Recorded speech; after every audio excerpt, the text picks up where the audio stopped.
Hello students, this is Komal, your SST educator. Welcome back to your favorite channel Magnet Brains. Magnet Brains आपको provide कराता है high quality education, वो भी free of cost, kindergarten से लेके class 12 तक की सीबीएसई बोर्ड के कोर्सेज के साथ साथ आपको अदर स्टेट बोर्ड के भी कोर्सेज अवेलेबल है इन हिंदी मीडियम, जैसे कि UP board, Bihar board, Delhi board के कोर्सेज प्रॉपर सिस्टमैटिक वे में, कोई दिक्कत परेशानी नहीं होने वाली है। डेली प्रैक्टिस के क्वेश्चंस भी मिलेंगे, तो प्रैक्टिस भी करते जाइएगा।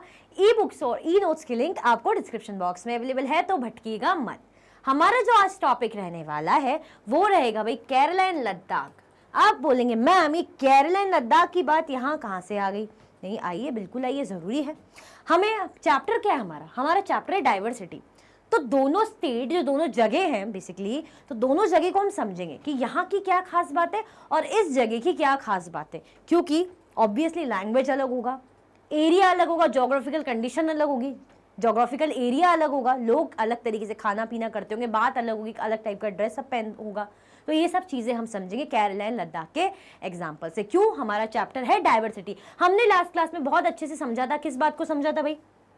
लास्ट क्लास में हमने बहुत अच्छे से समझा था ना कि डाइवर्सिटी का मतलब क्या होता है। डाइवर्सिटी का मतलब होता है जब कोई भी अपने जोग्राफिकल एरिया, मतलब दूसरे जोग्राफिकल एरिया में जाता है, वहाँ की चीज़ें को अडाप्ट कर लेता है, मिक्सिंग हो जाती कल्चर की, ट्रेडिशंस की, जो भी चीज़ें हैं वो सब क्या डाइवर्सिटी का पार्ट है, जो कि बहुत न्यू और इंटरेस्टिंग होता है। होता है कि नहीं होता है? बिल्कुल होता है ना। ठीक है, अब मैं स्टार्ट करने वाली हूँ केरला लद्दाख के बारे में। उससे पहले आप क्या कर दीजिए, आप कर दीजिए भाई लाइक, जो मेरे मोटिवेशन के लिए बहुत ज़्यादा ज़रूरी है, और कमेंट करके बता दीजिए yes ma'am we are ready, और क्या कर दीजिए, शेयर कर दीजिए अपने क्लासमेट्स को। स्टार्ट करें? जी हाँ, बिल्कुल, देखते हैं। Let us try to understand what we mean when we say that historical and geographical factors influence the diversity of a region. हम ये बात कर रहे हैं, हम एक एग्जाम्पल से या चीज़ों को लेके समझेंगे कि let us try to understand, समझने की कोशिश करते हैं कि what we mean when we say that historical and geographical factors influence the diversity of a region. मतलब हम इस बात से क्या समझ रहे हैं, जो हम बोल रहे हैं ना कि डाइवर्सिटी, तो ये जो मतलब है, हम कैसे जो हिस्टोरिकल और ज्योग्राफिकल एरिया, उसके अकॉर्डिंग हम समझेंगे उस पर्टिकुलर एरिया की क्या, उसके बारे में, तो कैसे इन्फ्लुएंस करती है डाइवर्सिटी को, मतलब किसी की जगह की हिस्ट्री, उसकी कंडीशन कैसे उसकी डाइवर्सिटी को इम्पैक्ट करती है किसी एरिया की, वो हम समझेंगे बेसिकली। आया समझ में? We can do this by reading about life in 2 different parts of the country. हम ये कैसे पता कर सकते हैं? हम बुक में जो 2 अलग अलग पार्ट है हमारी कंट्री के, हमारे देश की, इंडिया के, जैसे केरला और लद्दाख, इनके बारे में पढ़ेंगे। Look at the map of India and the atlas and locate Kerala and Ladakh. अगर आपके पास मैप है तो आपको लोकेट करना है क्या? आप लोकेट करिएगा केरला और लद्दाख को। ठीक है, आगे बढ़े, चलो। एटलास आपको पता है ना, बुक होती है जिसमें मैप्स वगैरह रहते हैं, तो उसमें आप लोकेट करिएगा केरला और लद्दाख, तो आपको समझ में आ जाएगा। आगे बढ़े, चलो। Can you list 3 ways in which the different geographical location of these 2 regions would influence the following? मतलब अगर हमको क्या बोला है, हमें बोला है लोकेट करने को, हमें लोकेट करने को बोला है। देखो, अगर मैं आपके लिए रफली ऐसे रफली मैप बना दूं, वैसे मैं आपको पता है मेरी ड्राइंग तो बहुत ही, क्या बोलूं मैं, महान है, आपको बहुत अच्छे से पता है कि मानो अगर जब हम लद्दाख बोल रहे तो मानो नॉर्थ वाले एरिया में ये है हमारा, ये हमारा नॉर्थ है, ये हमारा साउथ है, ईस्ट है, ये हमारा वेस्ट है कि नहीं? अब हमसे क्या बोला है, हमें बोला है कि हमें किसके बारे में जानना है। हम कह रहे हैं कि मतलब इस एरिया में हमारा लद्दाख पड़ रहा है, मतलब इतना बड़ा नहीं है, मतलब इस एरिया में हमारा क्या है, लद्दाख है, ऐसे यहाँ पे लद्दाख मिल रहा है। अब हम बात करें केरला की ना, साउथ इंडिया की साइड की, तो कितना डिफरेंस है, मतलब आप समझ लीजिए कितना ज़्यादा फर्क है यहाँ से लेके यहाँ तक का। तो दोनों का मतलब इस एरिया के और इस एरिया के हमें क्या जानना है, जोग्राफिकल कंडीशन, वहाँ की कल्चर ट्रेडिशन के बारे में हम पढ़ेंगे। तो आप सोचिए इतने दूर का, कहाँ नॉर्थ का सीधे साउथ से हम दोनों नॉर्थ और साउथ के बारे में जान रहे हैं, आप सोच सकते हैं। तो जस्ट आप ये रेफरेंस के लिए बनाए कि आपको पता चले लद्दाख का है, आपको पता चले केरला का है, केरला साउथ में मिलेगा और लद्दाख आपको नॉर्थ में मिलेगा। तो सोच लिए बिल्कुल ऑपोजिट डायरेक्शन। ठीक है, हमें बताना है 3 तरीके की जो जोग्राफिकल लोकेशन है इन 2 रीजन की। कौन से रीजन की?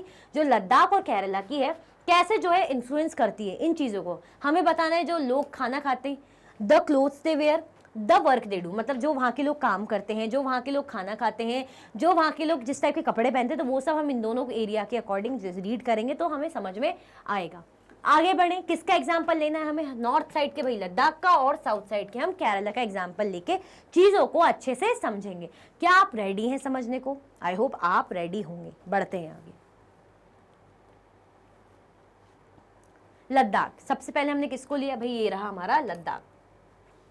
The dry barren landscape of the mountainous कारपेस desert of Ladakh.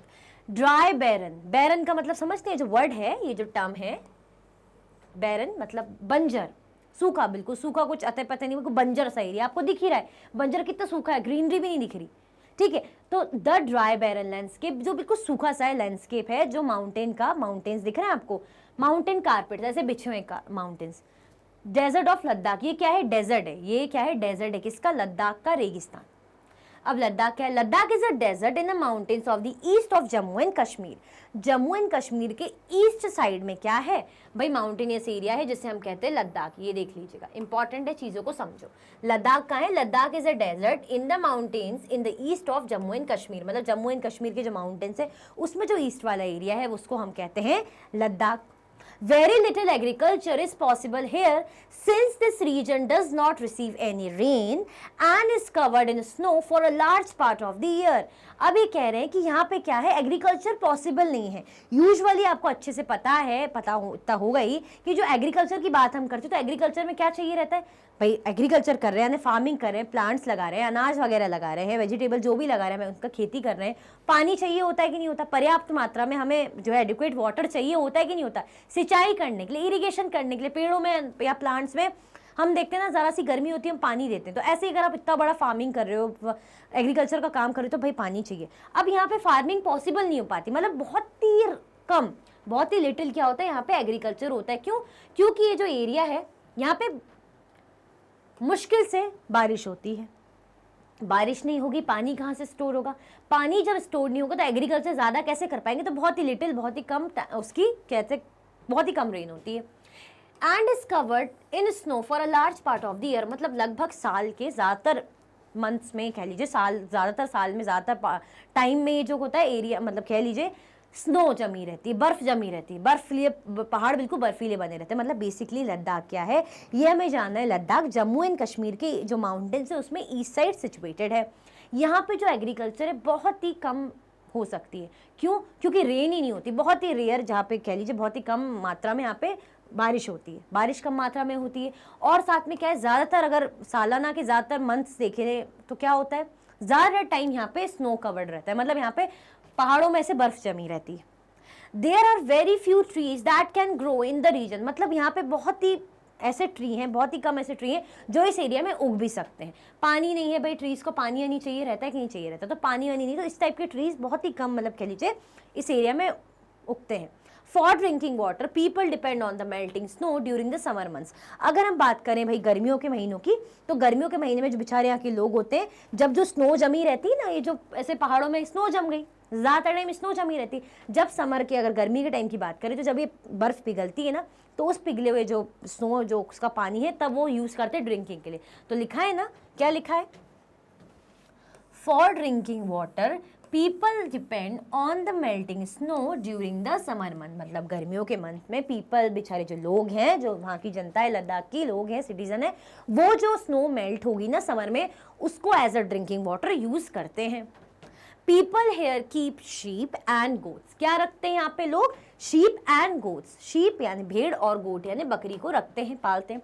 The goats in this region are special because they produce pashmina wool, यहाँ की जो गोट है, यहाँ की जो बकरियाँ हैं, बड़ी ही स्पेशल होती है। क्यों, क्योंकि ये पश्मीना एक वुल है, जो ऊन कहते हैं इस टाइप का, बड़ा ही स्पेशल होता है, थोड़ा सा, मतलब थोड़ा भी क्यों बोले, अच्छा महंगा भी होता है कह लीजिए। तो पश्मीना ऊन या वुल यहाँ पे क्या होता है, उगता है, मतलब इनसे प्रोड्यूस होता है, सॉरी किनसे, जो गोट है, मतलब बेसिकली बता रहे हैं लद्दाख के बारे में।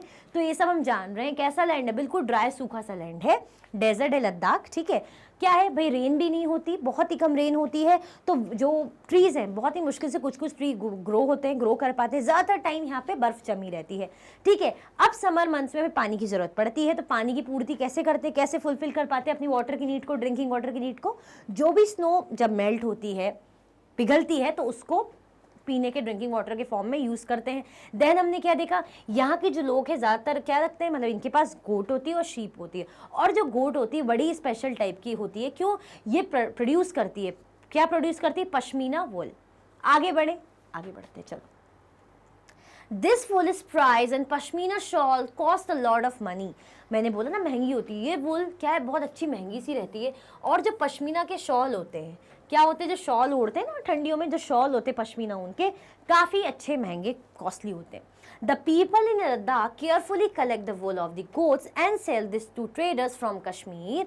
Pashmina shawls are chiefly woven in Kashmir. ये जो पश्मीना शॉल है ना, ये कहाँ बनते हैं, हम बोल रहे हैं लद्दाख के माउंट जो गोट है वहाँ से मिलती है। वैसे जो पहाड़ों की जो बकरियाँ होती है, जो गोट होती है, इसको माउंटेन गोट्स बोलते हैं, ठीक है। थोड़े बड़े बड़े सींग, थोड़ी अलग टाइप की दिखती हैं, ज़्यादा अलग नहीं, थोड़ी सी अलग दिखेंगी, ज़्यादा भी नहीं। बड़े बड़े सींग होते हैं उनके, ऐसे रहते हैं ना, ठीक है। तो क्या दिखेंगी, मतलब वहाँ वो वुल प्रोड्यूस करती हैं। जो वुल प्रोड्यूस करते हैं वो क्या करते हैं, people in Ladakh carefully collect करते हैं उस वुल को, गोट से ऐसे वुल निकालेंगे, उनको निकालेंगे और वो ट्रेडर को बेच देते हैं कश्मीर में। जो कश्मीर में जो ट्रेडर हैं, जो शॉल बनाने का काम करते हैं ना, उनको बेच देंगे। फिर क्या होता है, पश्मीना जो वूल है वो बेच देते हैं। तो शॉल कहाँ बनता है, शॉल बनता है चीफली, मतलब ज़्यादातर जो सिला जाता है, बुनाई करी जाती है इनकी कश्मीर में बनता है। देखो वुमेन वीविंग अ पश्मीना शॉल, ये जो वुमेन है ये ऐसे वुल दे दिया होगा, ये क्या कर रही है, बुनाई कर रही है, शॉल को बना रही है। आया समझ में, कहाँ पे, ये कश्मीर में ज़्यादातर होता है क्योंकि बेच देते कश्मीर में जाके। The people eat meat and milk products like cheese and butter. जो लोग होते हैं वो मीट खाते हैं और क्या करते हैं, मिल्क प्रोडक्ट्स हो गए, जैसे मिल्क प्रोडक्ट में क्या हो गया, चीज़ हो गया और बटर वगैरह खाने का काम करते हैं। Each family owns some goats, cows and dzos, यानी याक काउस, वो बोलते हैं ना याक। वहाँ पे क्या होता है, अच्छे बड़े बड़े से बाल ज़्यादा रहते हैं, अच्छे बड़ी सी रहती, थोड़ी हैवी सी, और खूब ऐसे बाल रहते हैं उनके, काफ़ी हेयरी से होते हैं, बहुत अच्छे प्यारे से लगते हैं। तो हर फैमिली के पास ये तो मिलेगा हमें, क्या मिलेगा, गोट पाली हुई रहती है, काउस पाले हुए रहते हैं, और डिजोज मतलब याक काउस, ठीक है। Being a desert did not mean that Ladakh did not attract its shares of trader. It was considered a good trade route as it had many passes through which caravans traveled to what is today called Tibet. अब क्या है भाई, तिब्बत एक जगह है, तिब्बत कहाँ है, तिब्बत कहाँ है, चलो यहाँ पे बनाते। ये इंडिया का मैप है, हम इसी एरिया में, हमें नेपाल मिलता है ना, इसी एरिया में हमें नेपाल मिलता है, तो यहाँ पे ऐसी तिब्बत भी मिलेगा हमें, जैसे नेपाल नहीं अलग उसको आसपास हमें इस साइड में हमें तिब्बत भी मिलता है, ठीक है। तो क्या बोल रहे हैं कि भले ही डेजर्ट एरिया है तो इसका मतलब ये नहीं कि फेमस नहीं, मतलब यूज़ नहीं होता, बेसिकली कह लीजिए यहाँ पे ट्रेड वगैरह, जो ट्रेडर से इस एरिया को अट्रैक्ट नहीं कर पाते, मतलब ट्रेडर से इस एरिया से अट्रैक्ट नहीं हो पाते, जबकि हम बोल रहे हैं डेजर्ट है तो डेजर्ट एरिया में क्या करें यहाँ की, बट नहीं, ऐसा नहीं है। It was considered a good trade route, इसको बहुत ही इंपॉर्टेंट और गुड, एक अच्छा ट्रेड रूट माना जाता है, ऐसा रूट, ऐसा रास्ता जहाँ पे ट्रेडिंग वगैरह की चीज़ें आना जाना चलता रहता है। It had many passes through which caravans travel to what it today called Tibet, मतलब इस एरिया में, इस ट्रेड रूट में क्या होता है कि कारवान्स जो लोग हैं ऐसे ट्रेवल कर करके जाते हैं, इस रूट के थ्रू ट्रेडिंग चलती है, ट्रैवलिंग चलती है, इस रूट को मतलब अपनाते हैं और ट्रेडिंग करते हैं, सामान लाना ले जाना के काम करते हैं। मतलब इसको ये नहीं समझेंगे हम कि भाई ये वैसा एरिया है, डेजर्ट एरिया है तो किसी काम का नहीं, ट्रेडर्स के लिए फ़ायदेमंद है, क्यों, ट्रेड रूट है, जहाँ से ऐसा रूट, ऐसा रास्ता जहाँ पर ट्रेडिंग हो सके, मतलब ट्रेडर आना जाना करते, सामान को ले जाना लाना करते हैं, एक्सपोर्ट इंपोर्ट में ले आना चलता रहता है। तो बेसिकली क्या होता है, एक्सपोर्ट इंपोर्ट भी नहीं बोलेंगे, सामान को लेना ले आना चलता है, खरीदना बेचना, तो इस रूट को प्रेफर करते हैं, जिसको क्या बोल रहे हैं, travel on what is called today called, मतलब आज के टाइम पे हम क्या बोलते हैं इसे, तिब्बत। आया समझ में, आया समझ में कि नहीं आया, हमने क्या जाना, इसको इकट्ठा बांधने पड़ेंगे, चलो। These caravans carried textiles and spices. Raw silk and Buddhism reached the Tibet via Ladakh. Ladakh is also called Little Tibet. Little Tibet किसको बोलते हैं, बहुत ही इंपॉर्टेंट है भाई, लद्दाख को हम लिटिल तिब्बत भी बोलते हैं। तो ये जो कारवान्स है ना, ये क्या क्या कैरी करते हैं अपने साथ, टेक्सटाइल। टेक्सटाइल क्या होता है, टेक्सटाइल मतलब कपड़ों की जो इंडस्ट्री होती है, कपड़ों से रिलेटेड, वो टेक्सटाइल होता है, ठीक है। स्पाइसेस क्या होते हैं, मसाले। फिर रॉ सिल्क है ना, कच्चा ऐसे सिल्क ले जा रहे हैं ना। और बुद्धिज्म जो कह लीजिए, ये रीच तिब्बत में पहुंचता है किसके थ्रू, जो ट्रेड रूट है विया लद्दाख के थ्रू तिब्बत है। बुद्धिज्म जो है हमारा कल्चर है, जो धर्म है, वो कहाँ से पहुंचा, बेसिकली लद्दाख के थ्रू पहुंचा तिब्बत ने, इसीलिए लद्दाख को क्या बोला जाता है, Ladakh is also called little Tibet, इसलिए लद्दाख को लिटिल तिब्बत भी कहा जाता है। Islam was introduce in this region more than 400 years ago, 400 सालों पहले यहाँ पे क्या होता है, इस्लाम जो धर्म है, जो मुस्लिम्स होते हैं, तो इस्लाम धर्म यहाँ पे इंट्रोड्यूस हुआ था। And there is a significant Muslim population here, और यहाँ पे मुस्लिम पॉपुलेशन अच्छी खासी है। Ladakh has a very rich oral tradition of songs and poems, Ladakh में बहुत ही अच्छा ट्रेडिशन है, किस चीज़ का भाई, अच्छा ओरल और सॉन्ग्स और पोएम्स का अच्छा ट्रेडिशन है, मतलब मुंह से बोलने वाले गाने वाले, ऐसे पोएम हो गई या साथ में क्या हो गया, ऐसे सॉन्ग्स हो गए, बहुत अच्छा ट्रेडिशन है ना। Local versions of the Tibetan national epic, the Kesar Saga, are performed and sung by both Muslims and Buddhists. Buddhist कहाँ से आ गए, क्योंकि बुद्धिज्म किसके थ्रू गया है, लद्दाख के थ्रू बुद्धिज्म कहाँ पहुंचा है, लद्दाख के थ्रू ही बुद्धिज्म पहुंचा है तिब्बत में। ठीक है, तो जो लोकल वर्जन है, किसका वर्जन, जो तिब्बत का नेशनल एपिक है जिसको केसर सागा बोलते हैं, जो तिब्बत का नेशनल एपिक है केसर सागा, वो परफॉर्म किया जाता है, गाना गाया जाता है उसको। कैसे, कौन करते हैं, मुस्लिम्स और बुद्धिस्ट गाना वाना गाते हैं, बढ़िया परफॉर्म करते हैं। आया समझ में, हम किसके बारे में पढ़ रहे हैं, हम पढ़ रहे हैं लद्दाख के बारे में।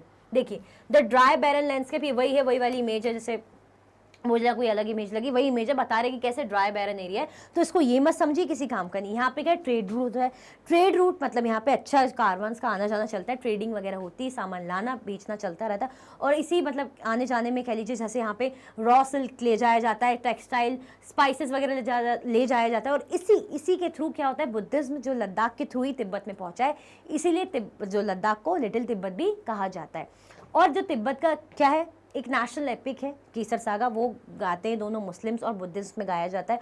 और लद्दाख में कौन सा धर्म ज़्यादा, मतलब कह लीजिए ज़्यादा जनता है, मुस्लिम जो है जनता है, इस्लाम धर्म है, 400 ईयर्स को यहाँ पे हो गया था, मतलब रीजन जो है एरिया मतलब धर्म है इंट्रोड्यूस हो गया था। आया समझ में, आया समझ में कि नहीं है। तो हमने किसका देखा भाई, लद्दाख का। एक बार और देखें, एक बार और देख लेते, देन हम केरला पे आएंगे।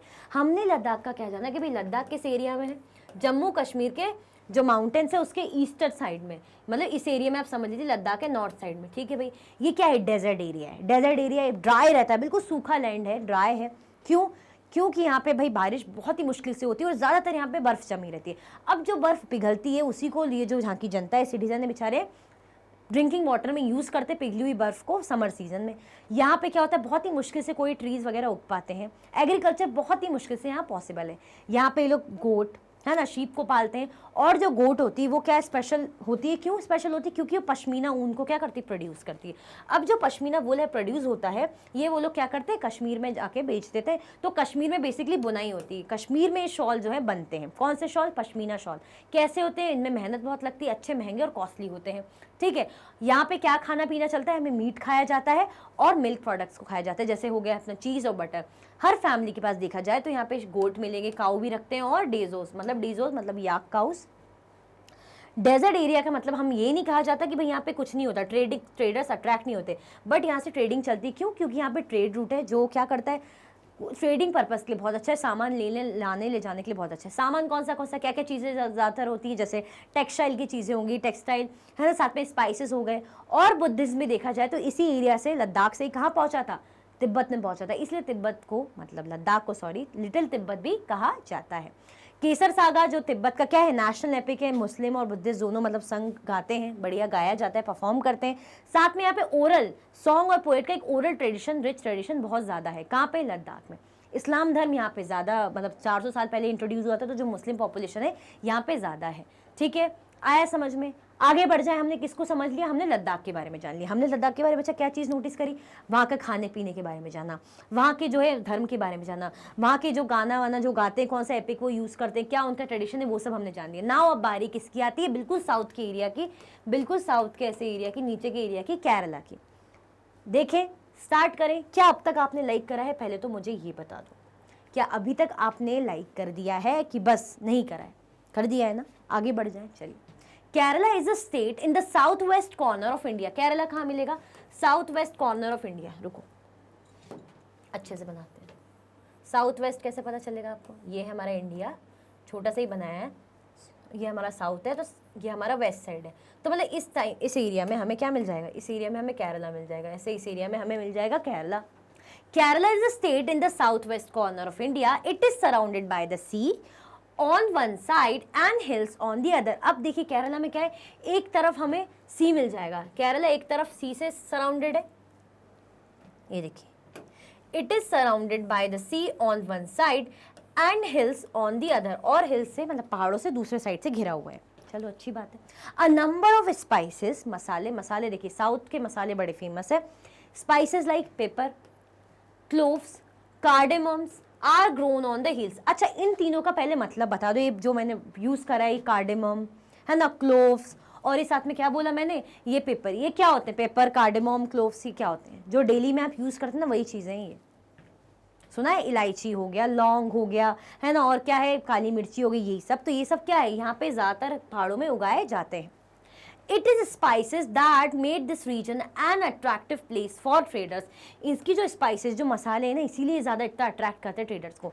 देखना, जो पहले के ज़माने में जब ब्रिटिशर्स आए थे ना, उस टाइम पे मसाले खरीद के साउथ से ले जाते थे और अपने यहाँ बेचते थे, क्योंकि यहाँ के मसाले बहुत फेमस है। सुनना आप, साउथ के मसाले बहुत ज़्यादा फेमस है और यहाँ पे बहुत ज़्यादा ग्रो करते हैं। तो पहाड़ों में मसाले उगाए जाते हैं, स्पाइसेस, ठीक है। Jewish and Arab traders were the first to come here। जो Jewish है, Jewish धर्म, और अरब जो ट्रेडर्स है, ठीक है, Jewish और अरब ट्रेडर्स यहाँ पे पहले थे जो आए थे, ठीक है। The apostle of Christ, Saint Thomas, is believed to have come here nearly 2000 years ago and he is credited with bringing Christianity to India। मतलब क्रिश्चियनिटी इंडिया में कब आई थी, इनके साथ आई थी। किसके साथ आई थी भाई, सेंट थॉमस के साथ आई थी, लगभग माना जाता है 2000 सालों पहले। और भाई अगर क्रिश्चियनिटी की बात करें कि इंडिया में क्रिश्चियनिटी कैसे आई, जो क्रिश्चियन धर्म में कैसे आया, वो इन्हीं के थ्रू आया। अगर आप नोटिस करेंगे ना, साउथ साइड में, साउथ एरिया में काफ़ी लोग जो क्रिश्चियन आपको मिलेंगे, काफ़ी क्रिश्चियन आपको साउथ एरिया में मिलेंगे, साउथ साइड में, साउथ इंडिया में। आया समझ में? जैसे देखिए, ये साउथ का, ये केरला का पूरा सीन है, ठीक है। आगे बढ़ते हैं, क्योंकि अब हम केरला के ट्रेडिशन, उसके रिच कल्चर, ही सब धर्म के बारे में सब जान रहे हैं। Many Arab traders also came and settle down here. बहुत से जो अरब ट्रेडर्स हैं यहाँ पे आए और सेटल हो गए, यहाँ पे बस गए। Ibn Battuta, who traveled here a little less than 700 years ago, wrote a travelogue in which he described the lives of Muslims and says that they were a highly respected community। मतलब वो बता रहे हैं, जब Ibn Battuta यहाँ पे आए थे, उन्होंने लगभग कितना 700 ईयर्स को इस एरिया में आए थे। कहाँ पे आए थे, किसकी बात करें हम, केरला की बात करें ना, हम केरला की बात कर रहे हैं कि नहीं कर रहे, तो इस एरिया में आए थे, मतलब केरला सिटी में यहाँ पे आए थे। तो उन्होंने ट्रैवलॉग लिखा, एक चीज़ लिखी, और उन्होंने मेंशन करा जो मुस्लिम लोग की यहाँ लाइफ थी, जो मुस्लिम धर्म के लोग थे, कहते थे कि यहाँ पे अच्छी कम्युनिटी है, मतलब काफ़ी ज़्यादा लेवल पे मुस्लिम कम्युनिटी यहाँ पे है और बहुत अच्छी रिस्पेक्ट है, मतलब बहुत बढ़िया से रहते हैं, बहुत सब कुछ बढ़िया है।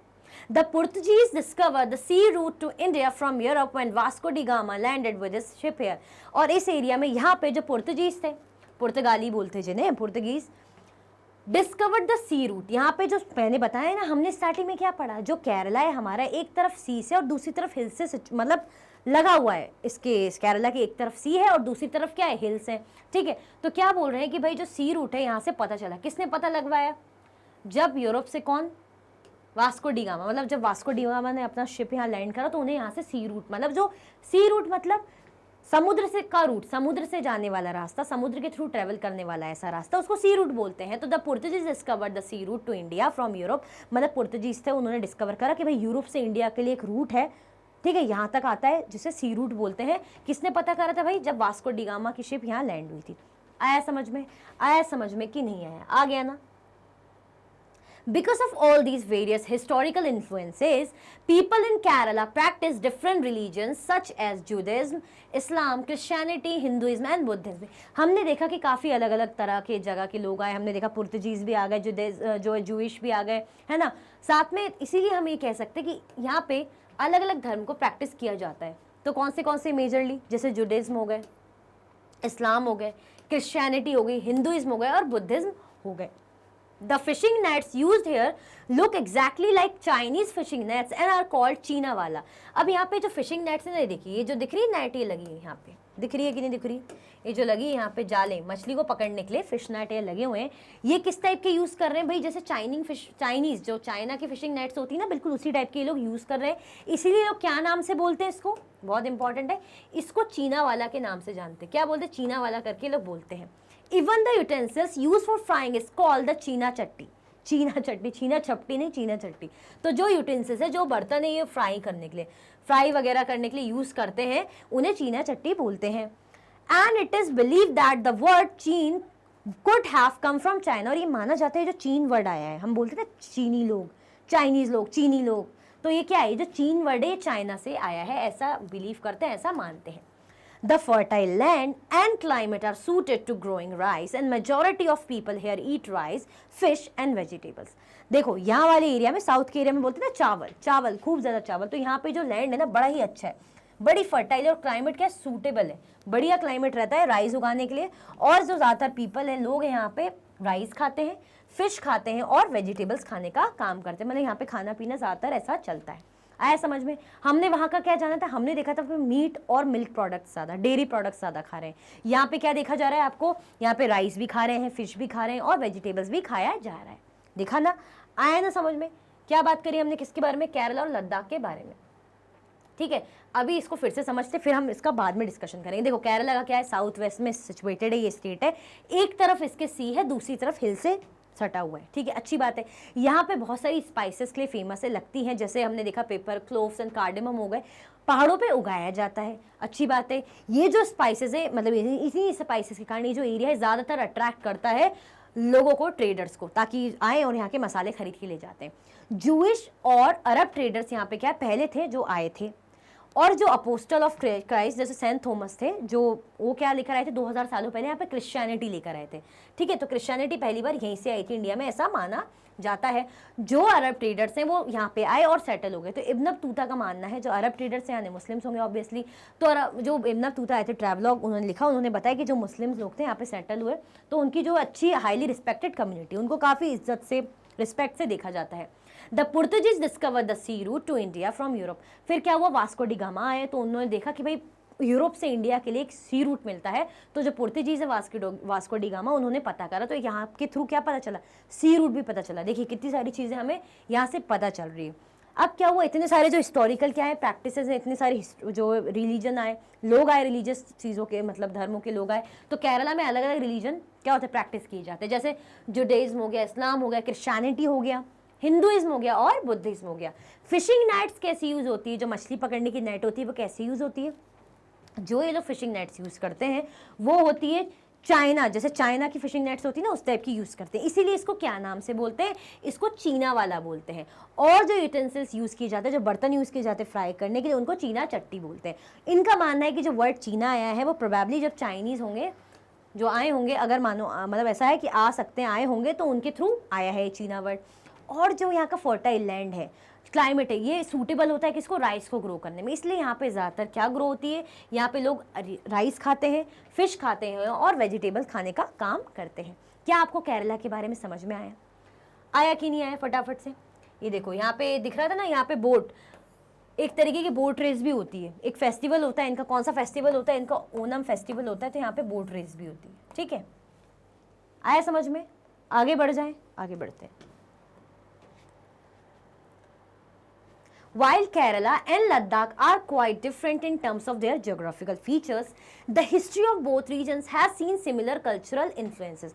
But हम ये देख रहे हैं कि भले ही दोनों का geographical area अलग है, geographical area अलग है, एक यहाँ नॉर्थ में है, दूसरे यहाँ पे साउथ में है ना, अलग है ना, बट फिर भी the history of both regions has seen similar cultural influences. बस जो इतिहास है दोनों का, एक कह रहे सिमिलर कल्चरल इन्फ्लुएंस है, एक प्रभाव है similar. Both regions were influenced by the Chinese and Arab traders. दोनों एरिया में चाइनीज और अरब ट्रेडर्स से क्या है, इन्फ्लुएंस है, प्रभावित है। आया समझ में? It was the geography of Kerala which allowed for the cultivation of spices, and the special geographical location of Ladakh and its wool that drew traders to these regions. अगर हम बात करें कि क्यों ये रोल है इनका अरब और चाइनीज़ लोग का, ऐसा इसलिए कि जोग्राफी जो थी केरला की वो क्या अलाउ करती है भाई, स्पाइसेस। और हमने पढ़ा था कि स्पाइसेस में मसालों के कारण ना इतना ज़्यादा फेमस है कि जो ट्रैवलर्स हैं, जो ट्रेडर से अट्रैक्ट होते हैं, वो आना चाहते हैं, वो यहाँ पे क्या करना चाहते हैं, यहाँ की जो स्पाइसेस है, मसाले खरीदते थे। ऐसे ही जो स्पेशल जोग्राफिकल लोकेशन है किसकी, लद्दाख की, तो वहाँ से क्या है, वहाँ का जो वूल है, जैसे पश्मीना शॉल वूल है, जो पश्मीना ऊन है, तो वो भी ट्रेडर्स को क्या करता है, इस एरिया के अट्रैक्ट करता है। तो ऐसे ही जो ट्रेडर्स का आना जाना यहाँ पे इन दोनों एरियाज में रहा है, जबकि कहाँ वो नॉर्थ, कहाँ वो साउथ, बट चाइनीज़ और अरब ट्रेडर्स का यहाँ पे आना जाना रहा है। आया समझ में? Thus history and geography are often tied in the cultural life of a region. इसीलिए हम कहते हैं किसी एरिया का इतिहास, किसी रीजन की geography are often tied in the cultural life of a region. मतलब जो कैसी कल्चरल लाइफ है उस एरिया के लोगों की, वो जुड़ी रहती है किससे, हिस्ट्री और जोग्राफी, और किसकी, उस एरिया की। The influence of diverse culture is not merely a thing of a past. जो भाई डाइवर्स कल्चर की बात कर रहे हैं वो ऐसा ज़रूरी नहीं कि सिर्फ पास्ट से रिलेटेड हो, सिर्फ हिस्ट्री से रिलेटेड हो। Our present lives are all about moving from place to place for work, and with each move our cultural traditions and way of life slowly become part of the new place we are in. मतलब ये बता रहे कि ऐसा ज़रूरी नहीं कि हम हिस्ट्री की बात करें कि हिस्ट्री में ऐसे राजा महाराजा आए, ऐसा हुआ तो हिस्ट्री के कारण ही ऐसा हुआ, नहीं। अगर हम बात करें प्रेजेंट की भी, तो अगर प्रेजेंट भी अगर मैं हूँ, मैं अपनी जिस सिटी में रह रही हूँ, मैं दूसरी सिटी जा रही हूँ, मैं पंजाब जा रही हूँ, तो मैं अपनी चीज़ें लेके वहाँ लेके जा रही हूँ, तो वहाँ के लोग कुछ मुझे देख के सीख लेंगे, आस पड़ोस के लोग तो धीरे धीरे वो और ज़्यादा लोग सीखेंगे, या वहाँ की चीज़ें मैं ग्रैब कर लूँगी। तो आज भी ये चीज़ हो सकती है, ऐसा मत सोचिए कि अभी हो ही नहीं सकती, ये तब होती थी। आज भी क्या है, प्रेजेंट लाइफ में भी क्या है, लोग क्या मूव करते हैं, कैरियर ऑप्शन के तौर पे ले लीजिए, या दूसरी जगह घर ले रहे हैं, ठीक है, तो क्या करते हैं, मूव करते हैं अपने, तो उनका ट्रेडिशन, उनका कल्चर भी उनके साथ मूव करता है, ठीक है, और मिक्स होता है, तो इसीलिए वो पार्ट बन जाता है उस नई जगह का, और लोग इंटरेस्ट लेते हैं, फन लविंग होता है, बहुत अच्छा लगता है किसी का कुछ नया सीखना, किसी को कुछ नया सिखाना। आया समझ में? भले दोनों का जोग्राफिकल एरिया अलग अलग था, किसका लद्दाख और केरला का, बट चीज़ें काफ़ी सेम थी कल्चरल लेवल पे। Similarly in our own neighbourhoods we live close to people from several communities. इसीलिए वो कह रहे हैं कि हम अगर नेबरहुड में देखें ना, अगर आप अपने आस पड़ोस में देखेंगे तो आपको लगेगा काफ़ी अलग अलग रिलीजन या कम्युनिटी के, कास्ट के लोग आपके आसपास रहते हैं। आपके आसपास कोई साउथ इंडियन भी रहता होगा, आपके आसपास कोई मराठी भी रहता होगा, गुजराती भी रहता होगा, पहाड़ी भी रहता होगा, ठीक है। तो ये क्या बता रहे हैं, ये बता रहे हैं कि भाई आपके नेबरहुड में भी अलग अलग कम्युनिटीज़ के लोग रहते होंगे। Our daily lives are about the ways in which we do things together and hear stories about each other's lives, customs and tradition। हमारी जो ज़िंदगी है क्या है, एक दूसरे से मतलब जुड़ी हुई, साथ में हम बात करते हैं, डिस्कस करते हैं, एक दूसरे की कहानियाँ किससे जानते हैं कि भाई हमारे यहाँ ऐसा बनता है, ये होता है, हमारे तो ऐसा पहनावा होता है, हमारे गांव में ये चीज़ें रहती हैं, हम ये करेंगे, हमारा ये त्यौहार, तो ये सब क्या करते हैं, स्टोरीज़ के फॉर्म में हम डिस्कशन करते हैं और एक दूसरे के कस्टम, ज़िंदगी और ट्रेडिशंस के बारे में हम जानते हैं। जानते कि नहीं जानते, अगर आपके पड़ोस में कोई आंटी है, आप मम्मी के साथ उनके यहाँ गए तो उन्होंने कुछ अलग चीज़ बनाई, तो आप बोलोगे ये क्या है, या आपने उन्हें चटनी किसी और चीज़ की बनाई, तो आप बोलोगे ये सॉस, ये चटनी आपने ऐसे किससे बनाई, तो बताएंगे मैंने तो ये डाला, हमारे इसकी बनती, तो हम बोलेंगे अच्छा हमारे तो अलग टाइप की चटनी बनती है, हम तो टमाटो की ऐसे बना लेते हैं, प्याज इसकी बना लेते हैं, इस टाइप का जो है, आप पुदीना की चटनी डाल के कैरी वगैरह की बना लेते हैं, पर उनने कुछ अलग टाइप का कुछ बनाया, तो क्या है, आपने अलग सीखा, आपने अलग जाना, बल्कि जस्ट आपके साइड में ये सोचो आपको क्या नई चीज़ जानने को मिली कि नहीं मिली, उनके कुछ किस्से कहानियाँ, उनके पूजा करने का तरीका, उनका अपने धर्म को प्रैक्टिस करने का तरीका, उनका अपना कल्चरल सोच जो भी है, उनके कपड़े पहनने का तरीका आपको काफ़ी अलग देखने को मिलता होगा। अब आप क्या करना, अपने नेबरहुड में नोटिस करना, आपको समझ में आएगा चीज़ें कि आप बोलोगे ना कि मेरे फ्रेंड क्या भी, इवन आप फ्रेंड क्या भी जाओगे तो आप बोलोगे उसके तो अलग बनता है। आप लोग आपस में लंच भी शेयर करते होंगे, देखते होंगे, तो आपको लगता होगा अरे इसके यहाँ अलग ही टाइप की चीज़ बनती है और मेरे यहाँ अलग टाइप की चीज़ बनती है, ठीक है। ऐसा मेरे साथ भी होता था, जब मेरी फ्रेंड्स थी कुछ अलग ही अलग पता नहीं क्या क्या लेकर आती, तो मैं बोलती थी मम्मी ये हमारे यहाँ, तो मम्मी ने कहा बेटा अपने यहाँ नहीं बनता, उनके यहाँ बनता है। तो मैं सोचती थी ऐसा क्यों होता है, अब समझ में आता भाई डाइवर्सिटी है ना। तो इंजॉय भी करते थे ना कि अरे यार वो कुछ अलग बना के लाई तो बड़ा मजा आता था, वो तो रोज खाती थी, उसको कोई खास फर्क नहीं पड़ता था, हम खा लेते थे, बट कुछ नया लगता था तो बहुत ज्यादा अच्छा लगता था। आया समझ में? और आपने अब तक लाइक कर दिया कि नहीं कर दिया, हमने केरला और लद्दाख का एग्जाम्पल क्या करा है, समझ लिया है। नाउ हमारा जो एक इंपॉर्टेंट टॉपिक और रहेगा इसके अंदर, वो रहेगा यूनिटी इन डाइवर्सिटी। यूनिटी का मतलब आप समझते हैं, एकता, एक साथ रहना, एक यूनिट बना के रहना, इकाई, एक साथ रहना, यूनिटी यानी एक साथ टुगेदर, और डाइवर्सिटी यानी डाइवर्सिटी का तो मतलब हमने देखा डिफरेंसेस, तो हमें यही बोल रहे हैं कि जो अलग अलग लोग हैं डिफरेंसेस में भी एकता देखना है। मतलब अगर आप हैं, आपके नेबरहुड में कोई किसी धर्म का है, कोई किसी कास्ट का है, कोई किसी उसका है, अलग अलग लोग हैं, बट फिर भी यूनिटी है ना। आप क्या आपस में बात नहीं करते, आपस में सेलिब्रेट नहीं करते, एक दूसरे से अपना जो कुछ स्पेशल फूड है शेयर नहीं करते, फेस्टिवल्स में कुछ लेना देना आपको देना हो, स्पेशल गिफ्ट या कुछ भी करते नहीं है, यूनिटी है ना, यूनिटी है कि नहीं, बिल्कुल है। तो वही वो बता रहे हैं कि यूनिटी इन डाइवर्सिटी। अब देखते हैं, India's diversity has always been recognised as a source of its strength. जो इंडिया की डाइवर्सिटी है ना, उसको एक उसकी ताकत मानी जाती है। हमारे जो भारत देश की, जो हमारी इंडिया कंट्री है, उसकी जो डाइवर्सिटी ना, वो एक पावर मानी जाती है, स्ट्रेंथ है, ताकत है। When the British ruled India, women and men from different cultural, religious and regional background come together to oppose them।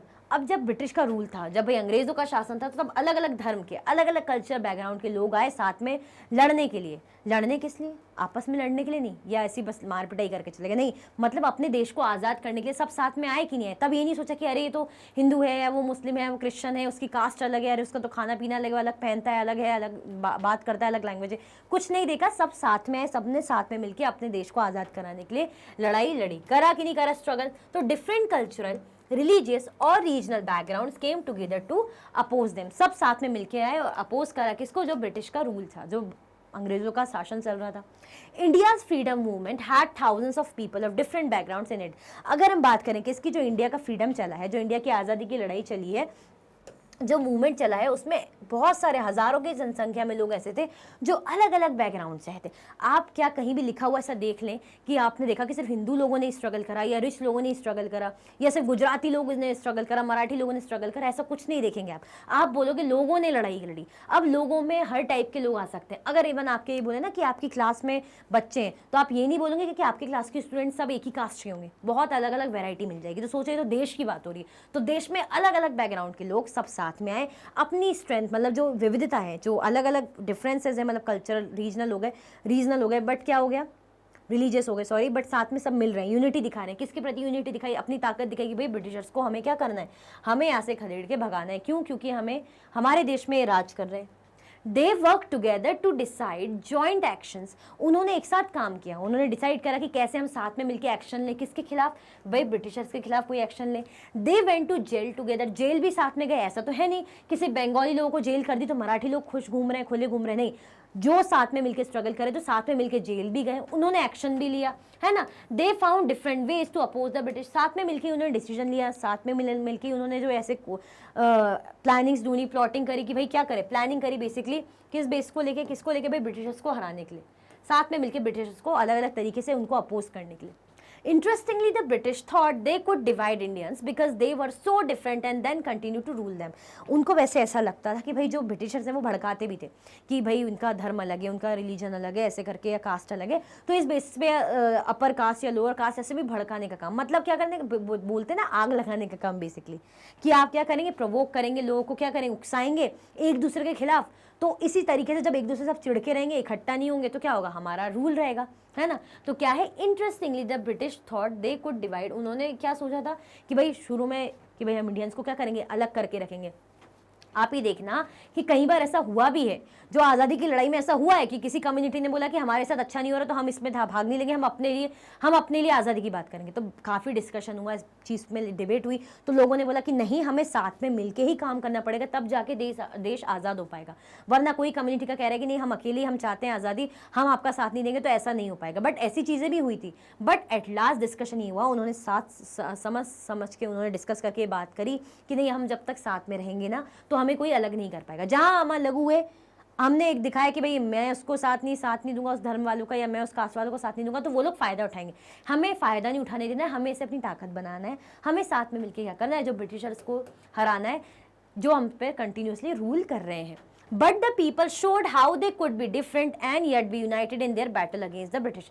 लोगों ने क्या करा, भले ही इन्होंने कंटिन्यूसली रूल करा, लोगों को भड़का के, प्रोवोक करके कि आपका अलग धर्म ये है तो हम आपके साथ ऐसा अच्छा करेंगे, उनको रहने देंगे, तो लोग क्या है, लोग तो बस चाहते हैं हमारे साथ अच्छा हो, आज़ादी हो। तो काफ़ी लोग ये अवॉइड कर देते कि देश की आज़ादी का क्या करना, हमें आज़ादी मिल रही वही काफ़ी। बट नहीं, लोग बातों में नहीं है, भले वो विविध थे, अलग अलग यूनिटी मतलब अलग अलग डाइवर्सिटी, मतलब अलग अलग रीजन, अलग अलग कल्चर के, अलग अलग धर्म के लोग थे, बट सब साथ में मिलके आए और क्या करा भाई, लड़ाई लड़ी किसके अगेंस्ट, ब्रिटिशर्स के अगेंस्ट। आया समझ में? क्या आप ऐसा कह सकते हैं एक बार में कि भाई सिर्फ एक ही धर्म के, एक ही कास्ट के लोगों ने जो है अंग्रेज़ों को हराया? ऐसा आप बिल्कुल भी नहीं कह सकते। भले ही उन्होंने कोशिश करी फ़ायदा उठाने की, बट ऐसा हो नहीं पाया। दिस सॉन्ग वॉज संग after the Jallianwala Bagh massacre in Amritsar, in which a British general open fire on a large group of unarmoured peaceful people, killing many and wounding even more. भाई एक बहुत ही बुरा हादसा हुआ था, केस हुआ था कब, जिसे बोलते जालियनवाला बाग मैसेकर, ठीक है, जालियनवाला बाग मैसेकर। उसमें क्या हुआ था, ये एक गाना गाया गया था उसके लिए, जब ये हुआ था अमृतसर में। उसमें क्या हुआ था, एक ब्रिटिश जनरल थे, उन्होंने एक ओपन फायर कर दिया था, मतलब खुद वहाँ पे वो लोग भाई प्रोटेस्ट कर रहे होंगे, कुछ कर रहे होंगे, है ना। तो वहाँ पे आए होंगे भाई डिस्कशन के, प्रोटेस्ट करने के लिए अंग्रेज़ों के खिलाफ। तो बिल्कुल कोई होता है ना, अगर आपकी मम्मी कुछ बोलने करने वाली रहती, देखती कि भाई मैं तुमको वार्निंग दे रही हूँ, अगर तुम अभी नहीं मानोगे ना तो फिर सोच लेना, मैं बाथरूम में बंद कर दूँगी, है ना, मैं तुम्हें खेलने ही नहीं जाने दूंगी, छत में बंद कर दूंगी, इस टाइप का धमकी देते ना। तो बट एक वार्निंग देते, इन्होंने क्या करा, वार्निंग नहीं दी। जो इंडियन जनता थी वहाँ पे गैदर हो रखी थी बेचारी, साथ में आई हुई थी, बच्चे भी थे, औरत भी थी, बूढ़े भी थे, उन्होंने बिल्कुल ओपन फायर कर दिया, मतलब अंधाधुंध गोली चला दी। जैसा मूवीज़ में देखते हैं ना, तो आपको देख के बड़ा वो लगता है कि अरे खुल के गोली चला रहे, वो रियल नहीं। बट यहाँ रियल में उन्होंने क्या करा, ओपन फायर कर दिया, देखा ही नहीं कि बच्चे भी हैं, बूढ़े भी है। बहुत बुरा, वो बहुत गलत उन्होंने किया। तो बेचारे जो लार्ज ग्रुप थे, वो जो अनाम, वो तो निहत्ते थे, वो तो आए हुए थे, इसमें बच्चे भी थे, बूढ़े भी सब शामिल थे। तो क्या करा उन्होंने, उनको ओपन फायर कर दिया, मार डाला। तो काफ़ी लोग भाई मर गए और काफ़ी ज़्यादा लोग तो इसमें घायल हो गए। तो man and women, Hindu, Sikh and Muslims, rich and poor had gathered to protest against the British. कौन कौन थे उसमें? हम क्या आपने देखा कि सिर्फ एक ही धर्म के लोग थे? आपने देखा उसमें औरत, आदमी भी थे, औरत भी थी, है ना, मैन थे, वुमेन थे, उसमें हिंदूज धर्म के लोग भी आए हुए थे, सिख धर्म के लोग भी थे, मुस्लिम लोग भी थे, रिच भी थे और पुअर भी थे। क्या हुए थे? गैदर हुए थे प्रोटेस्ट करने के लिए ब्रिटिश के अगेंस्ट। बट उन्होंने क्या करा? गोली चलवा दी। This song was compose and sung to honour the memory of those brave people. एक जो सॉन्ग है जो अभी हम पढ़ेंगे वो इनकी मेमोरी में, जो ब्रेव बेचारे बहादुर लोग जो प्रोटेस्ट करने आए थे और उनको बिना किसी वार्निंग दिए सीधे सीधे गोली चला दी, बेचारे मर गए, कुछ घायल हो गए, तो उनके लिए जो सॉन्ग है वो गाया हुआ है। बेसिकली अगर आप ये टर्म पढ़ेंगे जो दिखा है ना, जिसमें हिंदू, मुस्लिम, है ना, सिख है और ये गरीब है, अमीर है, क्या दिखा रहे हैं? दिखा रहे डाइवर्स लोग, अलग अलग धर्म रिलीजन के लोग आए थे ना, देखा ना आपने? ये भी नहीं देखा कि औरत है, आदमी, सब है ना। तो यही बता रहे हैं कि सब इकट्ठा ये डाइवर्सिटी में अपनी यूनिटी लेकर आए थे और इन्होंने ओपन फायर कर दिया था। तो ये जो सॉन्ग है इसमें लिखा है, don't forget the days of blood o friend, in the midst of your happiness remember to share the tears for us, the hunter has thrown away every single flower, do plant a flower in the desert garden dear friend, having fallen to bullets we slept in Jallianwala Bagh, do light a lamp on this lonely grave o friend. मतलब इस type का उनके denote करा है, वो करा है गाना। The blood of Hindus and Muslims flows together today. Do soak your robe in this river of blood, dear friends. Some rot in jails while others lie in their graves. Do shed a few tears for them, oh friend. Indian People's Theatre Association मतलब IPTA, इन्होंने ये जो गाना है ये बनाया। किन के लिए भाई? जो जालियनवाला बाग में जो इतने लोग मरे, घायल हुए, उनके लिए। ठीक है, बेसिकली ये बता रहे हैं कि भाई कुछ लोगों ने जान गंवाई, कुछ लोग घायल हुए, है ना, कुछ लोग जेल गए, तो कुछ जो भाई वो क्या बन गए, कुछ लोग भाई लाश बन गए। तो ये सब पूरा दिखाया है कि भाई फिर भी लड़ते रहो, इसके लिए आगे लड़ाई करते रहो। Songs and symbols that emerged during the freedom struggle serve as constant reminder of our country's rich tradition of respect for diversity. गाने भी बनते रहे उस टाइम पे, कुछ सिंबल्स भी बनते रहे, स्लोगन्स भी बनते रहे। ठीक है, तो ये इनने क्या इमर्ज करा? इनने बनाया कि भाई कैसे फ्रीडम स्ट्रगल में कॉन्स्टेंटली हमें मतलब बताया है कि अलग अलग जो ट्रेडिशन डाइवर्सिटी के मतलब उसके लोग रिस्पेक्ट कर रहे हैं डाइवर्सिटी की, अलग अलग ट्रेडिशन, अलग अलग रिलीजन के लोग आ रहे हैं, उनके अपने गाने, अपने स्लोगन है, सब मिलके किस लिए कर रहे हैं? देश की आज़ादी के लिए कर रहे हैं basically. Do you know the story of the Indian flag? आपको क्या इंडियन फ्लैग की स्टोरी पता है? It was use as a symbol of protest against the British by people everywhere. भाई ये क्या था? जो इंडियन फ्लैग है ये एक तरीके का सिंबल बनाते थे, उस टाइम पे सिंबल बनाया गया था कि भाई ये सिंबल है, ये हम प्रोटेस्ट कर रहे हैं किसके? ब्रिटिशर्स के अगेंस्ट। जहाँ ये सिंबल लेके से जाते थे मतलब वो प्रोटेस्ट कर रहे हैं। तो ऐसा पहले इसका कुछ नहीं था कि भाई झंडे का क्या था, ये जो उन्होंने सिंबल लिया कि ये सिंबल इस टाइप का हमारा, हम इसको लेके जहाँ जहाँ दिखेंगे तो यानी ब्रिटिशर्स के अगेंस्ट प्रोटेस्ट कर रहे हैं। तो ये हमारे फ्लैग के, ऐसा हमारा फ्लैग के पीछे की जो है स्टोरी है। India's national anthem composed by Rabindranath Tagore is another expression of the unity of India। जो अगर आप नेशनल एंथम को अच्छे से समझेंगे ना, जो हमारा भारत का क्या बोलते हैं? राष्ट्रगान बोलते हैं। क्या बोलते हैं हम? राष्ट्रगान बोलते हैं कि नहीं बोलते? तो जो हमारा राष्ट्रगान है किसने कंपोज करा था भाई? रविंद्रनाथ टैगोर ने कंपोज करा था। ठीक है, is another expression of unity of India, मतलब कैसे जो भारत में एकता है उसका एक एक्सप्रेशन है, जिसमें उन्होंने सब जगह की बात करी। अगर मैं गाऊंगी नहीं, बोलूंगी नहीं, क्योंकि उसके लिए बिल्कुल स्ट्रेट खड़ा होना पड़ता है, शांत खड़ा होना पड़ता है। क्यों? क्योंकि भाई हम उसकी रिस्पेक्ट करते हैं। ऐसे ही मैं आपको गा के बता के नहीं सुना सकती, बट आप उसको जब देखेंगे, पढ़ेंगे तो आप समझेंगे ना उसका रियल मीनिंग। तो हर जगह की बात हुई, हर धर्म के अकॉर्डिंग उसमें बात हुई है, हर कास्ट की बात हुई, आप समझना उसको, आपको समझ में आएगा कि उन्होंने बताया कि कैसी यूनिटी एक्सप्रेस करी वो चीज़ें। Pandit Jawaharlal Nehru delivering an independence day speech. अब भाई जो पंडित जवाहरलाल नेहरू है इंडिपेंडेंस डे की स्पीच क्या कर रहे हैं? यहाँ पे डिलीवर कर रहे हैं। जब भाई आज़ादी थी, स्वतंत्रता की स्पीच क्या कर रहे हैं? डिलीवर कर रहे हैं। In his book the discovery of India, किसकी बुक? जवाहरलाल नेहरू की जो बुक थी discovery of India, Jawaharlal Nehru says that Indian unity is not something imposed from outside, but rather it was something deeper, and within its fold the widest tolerance of belief and custom was practiced and every variety acknowledged and even encouraged। भाई वो कह रहे हैं, वो अपनी जो book है, जो उनकी बुक है डिस्कवरी ऑफ इंडिया, उसमें बता रहे हैं कि India unity is not something impose from the outside. मतलब ऐसा नहीं कि बाहर से कोई फोर्स कर रहा है कि नहीं नहीं यूनिटी लाओ, आप अलग अलग धर्म के, अलग अलग कल्चर के लोग, नहीं आपको एक रहना पड़ेगा, कोई ज़बरदस्ती फोर्स नहीं कर रहा है, ये अंदर से आई है। कैसे आई है? It was something deeper and with in its fold, ये अंदर से ही थी, लोगों के अंदर ही ये चीज़ थी कि हमें एकता में रहना है, हमें एकता में रहेंगे, एक बन के रहेंगे तो हमें आज़ादी मिलेगी, हमें एक दूसरे का साथ देना पड़ेगा, हम किसी ईगो या किसी दिक्कत में नहीं रह सकते कि नहीं हम इसका साथ नहीं देंगे, इस धर्म के लोग नहीं, हमें एकता में रहना है। इसलिए वो कह रहे हैं कि कोई बाहर से नहीं आई है, ये लोगों के अंदर ही थी। The widest tolerance of belief and customs was practiced in every variety acknowledged and even encouraged. मतलब लोगों ने बहुत बर्दाश्त किया, लोगों ने बर्दाश्त किया, लोगों का भरोसा रहा है, जो भी कस्टम, जो भी चीज़ें लोगों ने प्रैक्टिस की, एक्नॉलेजमेंट मिला है लोगों का, और लोगों को इवन लोगों इनकरेज भी हुए। तो इसीलिए बता रहे हैं कि बेसिकली जो इंडिया के बारे में कि ऐसा नहीं कि ज़बरदस्ती किसी ने थोपा है कि नहीं आप लोगों को यूनिटी में रहना है, ये लोगों के अंदर से ही आई हुई चीज़ थी। वो इस चीज़ को समझ रहे थे, इसके लिए वर्क कर रहे थे, और साथ में मिलकर भाई आज़ादी के लोगों ने लड़ाई भी की थी। बेसिकली ये जो 3-4 लाइन है इसका मतलब वो ये है कि एकता की बात है, कि बाहर से नहीं आई है, ये अंदर से ही ऑलरेडी लोगों के अंदर थी। क्या? Unity. It was Nehru who coined the phrase unity in diversity to describe the country. ये नेहरू जी थे, जवाहरलाल नेहरू जी थे जिन्होंने क्या करा था, ये जो टर्म आया ना unity in diversity, very important. किसने करा था? जवाहरलाल नेहरू ने। मेरे साथ अभी के अभी लिखो, किसने करा था भाई? पंडित जवाहरलाल नेहरू जी ने क्या करा था? यूनिटी इन डाइवर्सिटी जो टर्म है, जो फ्रेज है, इसको बताया था, बोला था। किसने? Unity and diversity, Jawaharlal Nehru ने। इसका मतलब होता है विविधता में एकता। मतलब जो अलग अलग धर्म के लोग हैं, अलग अलग कास्ट के लोग हैं, सब ने मिलकर यूनिटी दिखाई और अंग्रेजों को हरा दिया। आया समझ में? तो आप जो चैप्टर हमारा था वो आप समझे कि क्या चीज़ थी? आया समझ में? कोई कन्फ्यूजन, डाउट, दिक्कत, परेशानी तो नहीं है? तो बेसिकली क्या बता रहे हैं भाई, ये हमने देखा, इसमें हमारा चैप्टर इसके साथ एंड होता है, बट चीज़ों को हम ब्रीफ में समझे तो ये बताना चाह रहे हैं कि कैसे केरला, लद्दाख अलग अलग जगह के लोग हैं, एक नॉर्थ का है, एक साउथ का है, बट फिर भी उनका जो कल्चरल बैकग्राउंड है, जो हिस्ट्री है, वो लगभग सेम हुई। फिर हमने यूनिटी एंड डाइवर्सिटी के बारे में जाना, हमने देखा कि कैसे फ्रीडम के लिए स्ट्रगल करा। जो ब्रिटिश रूल थे, जो ब्रिटिशर्स थे, वो क्या चाहते थे भाई? डिवाइड करें और रूल करें, कर भी रहे थे, बट बाद में लोगों को समझ में आया, सब साथ में मिले और फाइनली हरा दिया ब्रिटिशर्स को, और क्या हुआ? इंडिपेंडेंस मिला। फिर जो डिस्कवरी ऑफ इंडिया किसकी बुक थी? पंडित जवाहरलाल नेहरू की। उसमें उन्होंने क्या बताया कि जो यूनिटी आई है ये बाहर से नहीं आई है, किसी ने फोर्स नहीं किया है, ये अंदर से ही लोगों में थी, लोग इस चीज को समझ रहे थे और इसके लिए वर्क कर रहे थे। आया समझ में? देन हमने देखा कि यूनिटी इन डाइवर्सिटी जो टर्म है, कौन लेकर आए ये फ्रेज? ये पंडित जवाहरलाल नेहरू लेकर आए थे। तो आपका जो है चैप्टर इसी के साथ अच्छे से, बहुत अच्छे से जो हमने समझा डाइवर्सिटी को, एंड होता है। आई होप आपको बहुत अच्छे से अब समझ में आया होगा। बार बार मैंने बोला डाइवर्सिटी और ये डिफरेंस क्या होता है और इनइक्वालिटी क्या होती है, चीज़ें अब क्लियर हो गई होगी। तो कमेंट में ज़रूर बताइएगा और लाइक ज़रूर कीजिएगा।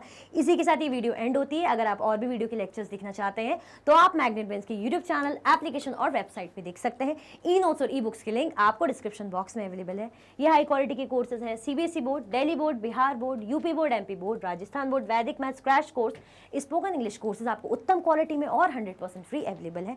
आप हमें अदर प्लेटफॉर्म पर भी फॉलो कर सकते हैं, फेसबुक, इंस्टाग्राम, एक्स, टेलीग्राम और व्हाट्सएप पे। ज़्यादा से ज़्यादा लाइक करें, शेयर करें।